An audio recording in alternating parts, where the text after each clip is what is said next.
Mutual fund সেই হে, but the question is সমস্ত mutual fund কি সঠিক? একদমই নয়। আর যে কারণেই অনেকজনকে দেখবেন যে মিউচুয়াল ফান্ডে টাকা বিনিয়োগ করেও লং টার্মে ভালো মতো ওয়েলথ ক্রিয়েটই করতে পারে না, বরং তারা আসল টাকাটা নিয়েই বাজার থেকে ফিরে আসে। সো আপনার সঙ্গে যেন এটা না হয়, তার জন্য কিন্তু মিউচুয়াল ফান্ডে বিনিয়োগ করার আগে এই 5টি পয়েন্টস কিন্তু আপনাকে জানতেই হবে। আর যে 5টি পয়েন্ট না জেনে আপনি যদি চোখ বন্ধ করে মিউচুয়াল ফান্ডে বিনিয়োগ করেন, তাহলে মিউচুয়াল ফান্ড থেকে ওয়েলথ ক্রিয়েট তো দূরের কথা, আপনার টাকা কিন্তু লসও হতে পারে। একদমই গাইজ, সেজন্যই মিউচুয়াল ফান্ডে বিনিয়োগের আগে এই পয়েন্টগুলি অবশ্যই জেনে নিন। কি পয়েন্ট? না প্রথম হচ্ছে টাইম হরাইজান। একদমই না, দেখুন আমরা প্রত্যেকে আলাদা আলাদা ব্যক্তি, আলাদা আলাদা আমাদের স্বপ্ন রয়েছে, কিছু ইচ্ছে রয়েছে, আর সেগুলোকে পূরণ করার জন্যই তো আমাদেরকে বিনিয়োগ করতে হয়, তাই না? তাহলে মিউচুয়াল ফান্ডে আমি তো বলবো যে বিনিয়োগের সব থেকে বেস্ট টাইম হচ্ছে যে আপনি লং টার্মের জন্য ভাবুন, অর্থাৎ কমপক্ষে আপনি 5 বছরের জন্য তো ভাববেনই ভাববেন, ঠিক আছে? তো এবারে কারোর ক্ষেত্রে ড্রিম হতে পারে যে 1 বছর 2 বছর পর একটি সে গাড়ি কিনতে চায় বা বাইক কিনতে চায়, যার জন্য সে বিনিয়োগ করতে চায়। আবার কারোর ক্ষেত্রে এডুকেশনের জন্য একটা টাকা দরকার, কারোর ক্ষেত্রে ম্যারেজের জন্য একটা টাকা দরকার, সেই জন্যও কিন্তু জমাতে পারে। আবার কারোর ক্ষেত্রে একটু লং টার্মে গিয়ে, মানে ধরুন একটু ভালো ওয়েলথ ক্রিয়েট করতে চাই বা একটা বাড়ি বানাতে চাই, যে কারণে মিউচুয়াল ফান্ডে বিনিয়োগ করতে চাই। তাহলে আপনার গোল কি, সেই অনুযায়ী আমরা 3টে ভাগে বিভক্ত করতে পারি। একটা কি শর্ট টার্ম গোল, মানে খুব কম টাইম ফ্রেমের জন্য, 1-2 বছরের জন্য। তাহলে যারা শর্ট টার্মের জন্য মিউচুয়াল ফান্ড চুজ করবেন, তারা কিন্তু ডেট মিউচুয়াল ফান্ডে যেতে পারেন। নাম্বার 2 হচ্ছে মিড টার্ম মিউচুয়াল ফান্ড, অর্থাৎ একটু ধরুন মিডিয়াম টার্মের জন্য, মানে 3 বছর 5 বছরের জন্য। তো এই টাইম ফ্রেমের জন্য যারা বিনিয়োগ করতে চান, তাদের জন্য হাইব্রিড মিউচুয়াল ফান্ড একটা বেটার অপশন হতে পারে, ঠিক আছে? আর নাম্বার 3তে হচ্ছে যেটা কিন্তু রেকমেন্ডেড, মানে আমি তো বলবো মিউচুয়াল ফান্ডে এই টাইম হরাইজন মেনেই কিন্তু কাজ করুন। সেটা হচ্ছে লং টার্ম, মানে মিনিমাম 5 বছর, 10 বছর, 15 বছর, বা আপনি চিরজীবন ধরেও কিন্তু বিনিয়োগ করতে পারেন এই মিউচুয়াল ফান্ডে। কেননা আপনার লক্ষ্য যদি বড় হয়, আপনি যদি রিটায়ারমেন্টের পর একটা টাকা কিন্তু পেতে চান হাতে, তাহলে কিন্তু লং টার্মের জন্য মিউচুয়াল ফান্ডের কথা ভাবতে পারেন। আর লং টার্মের জন্য যারা ভাবছেন, তাদের জন্য ইকুইটি মিউচুয়াল ফান্ডের অপশন সব থেকে ভালো অপশন, ঠিক আছে? অর্থাৎ কি, শর্ট টার্মে ডেট, মিড টার্মে হাইব্রিড, লং টার্মে ইকুইটি মিউচুয়াল ফান্ড, ঠিক আছে? এটা হচ্ছে প্রথম পয়েন্ট, এটা ডিসাইড করে নিন। নাম্বার 2 হচ্ছে ক্যাটাগরি অ্যান্ড রিস্ক। আপনাকে জানতে হবে কোন ক্যাটাগরিতে কীরকম রিস্ক রয়েছে। যেমন হচ্ছে ধরুন যে লার্জ ক্যাপ ক্যাটাগরি, মানে মিউচুয়াল ফান্ডের অনেক টাইপসের ক্যাটাগরি হয়, যেমন large cap, mid cap, small cap, flexi cap, multi cap, index mutual fund. তো এটা প্রথমে ক্লিয়ার করে দিই যে এই যে large cap, mid cap, small cap রয়েছে, এরা কিন্তু অ্যাক্টিভ মিউচুয়াল ফান্ড, মানে অ্যাক্টিভলি ফান্ডস ম্যানেজার দ্বারা ম্যানেজ করা হয়, ঠিক আছে? আর অপর দিকে হচ্ছে প্যাসিভ মিউচুয়াল ফান্ড, মানে যেখানে অ্যাক্টিভলি ফান্ডস ম্যানেজার দ্বারা ম্যানেজ করা হয় না, যা সিম্পলি ওরা কোনো ইন্ডেক্সকে ফলো করে চলে এবং রিটার্ন দেয়, ঠিক আছে? তাদেরকে প্যাসিভ মিউচুয়াল ফান্ড বলে, মানে যেটা হচ্ছে ইন্ডেক্স মিউচুয়াল ফান্ড। তো লার্জ ক্যাপের মধ্যে কীরকম রিস্ক রয়েছে না, যেহেতু লার্জ মানে বড় বড় কোম্পানির একটা ফান্ড, তাই এখানে কিন্তু রিস্ক ফ্যাক্টরটা অনেকটাই কম, মানে লো রিস্ক বাট রিটার্নটাও কিন্তু কম, লো রিটার্ন, ঠিক আছে? এবারে যদি আমরা মিড ক্যাপের কথা বলি, তাহলে মিড ক্যাপ মিউচুয়াল ফান্ডে মিডিয়াম রিস্ক রয়েছে, আর আপনি মডারেট একটা রিটার্ন পেয়ে যাবেন এখান থেকে। আর যদি কথা বলি যে কি না স্মল ক্যাপ মিউচুয়াল ফান্ড, তাহলে স্মল ক্যাপে কীরকম রিস্ক রয়েছে? রিস্ক কিন্তু এখানে খুব হাই থাকে, কেননা ছোট ছোট কোম্পানির মিউচুয়াল ফান্ড, তাই না?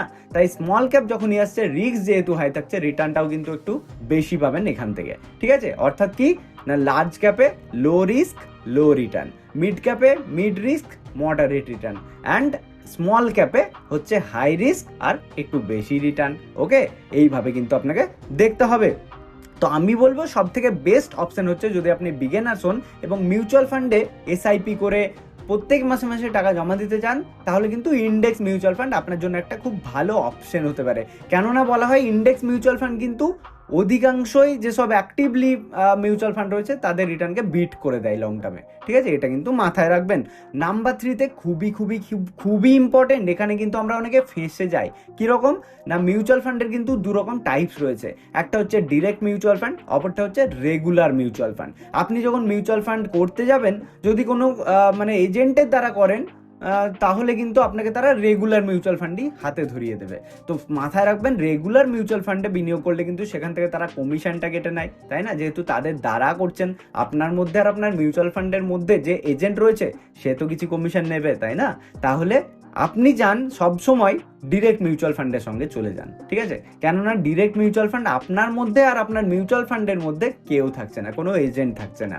আপনি সিম্পলি একটা ফান্ড তুলছেন, সেখানে টাকা বিনিয়োগ করছেন, তাহলে কি আপনার কমিশনটা দিতে হচ্ছে না। তাই লং টার্মে গিয়ে কিন্তু একটু বেশি রিটার্ন কিন্তু পাবেন রেগুলার মিউচুয়াল ফান্ডের থেকে, ঠিক আছে? আর এই ডিরেক্ট মিউচুয়াল ফান্ডে তখনই বিনিয়োগ করতে পারবেন যখন আপনি ঘরে বসেই কোনো ডিম্যাট অ্যাকাউন্ট বা কোনো থার্ড পার্টি অ্যাপসের দ্বারা বিনিয়োগ করবেন। তো আমি তো বলবো যে সিম্পলি জিরোধা, আপস্টক, ধ্রুবের সঙ্গেই চলে যান। আমি ডিসক্রিপশনে লিঙ্ক দিয়ে রাখলাম, সেখান থেকে অ্যাকাউন্ট ওপেন করতে পারেন বাড়ি বসেই ফ্রিতে।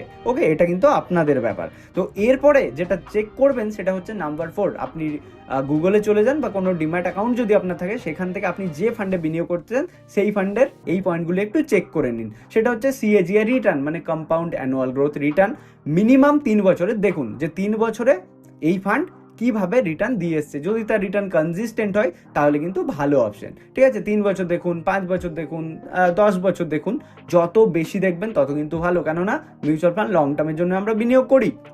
এবারে কি না, আপনাকে তার পাশাপাশি দেখতে হবে এক্সপেন্স রেশিও।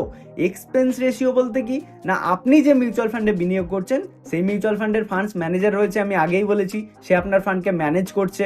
তারপরে হচ্ছে সেই মিউচুয়াল ফান্ড কোনো অ্যাড চালায় ধরুন, তাদের যে খরচা সেটা কিন্তু আপনার বিনিয়োগ থেকেই কিছু পরিমাণে অংশ কেটে নেওয়া হয়। তাই সেই পরিমাণটা যত কম হবে আমাদের জন্য ভালো। তাই এক্সপেন্স রেশিও এটা মাথায় রাখবেন যে যত কম হবে তত কিন্তু বেটার। আর এই কমের কথা যখন আসছে তখন তো বলবো ইন্ডেক্স মিউচুয়াল ফান্ডের এক্সপেন্স রেশিও কিন্তু এইসব মানে মিউচুয়াল ফান্ড মানে large cap, mid cap, flexi cap, এই সমস্ত মিউচুয়াল ফান্ডের থেকে অনেক কম হয়। তো আপনারা যদি লো এক্সপেন্স রেশিওওয়ালা মিউচুয়াল ফান্ড খুঁজছেন তাহলে ইন্ডেক্স মিউচুয়াল ফান্ড কিন্তু সব থেকে বেটার।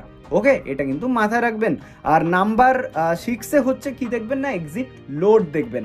এক্সিট লোড বলতে কি না, দেখুন কোনো মিউচুয়াল ফান্ডে এরকম ক্রাইটেরিয়া থাকে যে আপনি আজকে বিনিয়োগ করে যদি 1 বছরের মধ্যে টাকা উইথড্র করেন তাহলে কিন্তু আপনাকে এক্সিট লোড মানে পেনাল্টি হিসেবে কিছু পার্সেন্ট দিতে হয়। তো দেখবেন সেখানে একটু চেক করে নেবেন যে 1 বছরের মধ্যে না 2 বছরের মধ্যে টাকা তুললে কত পার্সেন্ট লাগবে, তারপরে টাকা তুলুন। মানে এক্সিট লোডের যে টাইম পিরিয়ড সেটা শেষ হয়ে গেলে টাকাটা উইথড্র করুন, তখন কিন্তু আপনাকে আর কোনো এক্সিট লোড লাগবে না। এই হচ্ছে ব্যাপার।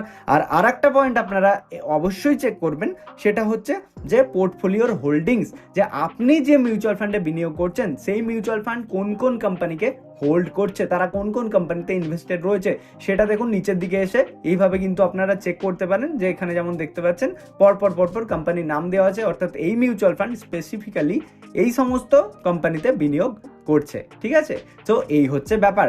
তাহলে এর বাইরেও কিন্তু অনেক পয়েন্ট আছে, বাট আমি ধরে নিচ্ছি আপনারা বিগিনার্স এবং চোখ বন্ধ করে বিনিয়োগ করার থেকে এই সমস্ত পয়েন্টগুলো যদি চেক করে নিতে পারেন তাহলে কিন্তু অনেক ভালো রিটার্ন পাবেন যারা চোখ বন্ধ করে মিউচুয়াল ফান্ডে বিনিয়োগ করে তাদের থেকে, ঠিক আছে? সো গাইস, এই হচ্ছে ব্যাপার। আর হ্যাঁ, এর পাশাপাশি যদি আপনারা চান কিভাবে একটি ভালো মিউচুয়াল ফান্ড চুজ করতে হয়, পরপর প্রসেস চান স্টেপ বাই স্টেপ, সেটাও অবশ্যই কমেন্ট বক্সে কমেন্ট করে দিন। আমি পরবর্তী ভিডিওতে সেটাও কিন্তু ডিসকাস করে দেবো। সো গাইজ, এই হচ্ছে তাহলে আমাদের আজকের ভিডিও। কেমন লাগলো অবশ্যই কমেন্ট বক্সে কমেন্ট করে জানান। ভালো লাগলে লাইক করে হাইপ করে দিন। আর যারা চ্যানেলে নতুন অবশ্যই চ্যানেলটিকে সাবস্ক্রাইব করে পাশে থাকা বেল আইকনটিতে প্রেস করে দিন। চলুন দেখা হচ্ছে পরবর্তী ভিডিওতে। সবাই ভালো থাকবেন, সুস্থ থাকবেন। ধন্যবাদ।